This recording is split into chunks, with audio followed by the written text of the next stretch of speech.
And I believe this might be the oldest part of the cemetery because it has upright stones.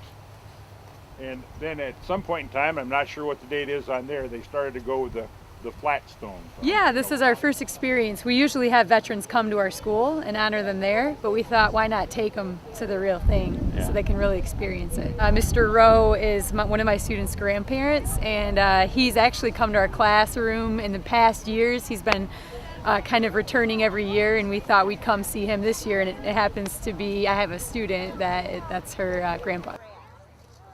I think it's real important to start instilling these values at a young age. A lot of people tend to take the military for granted, and they're worth remembering.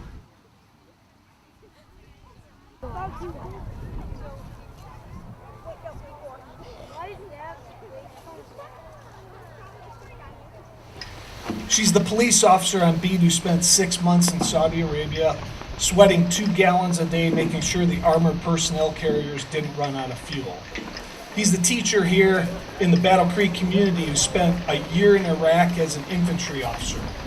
She's a nurse who fought against futility and went to sleep sobbing every night for 2 solid years in Vietnam.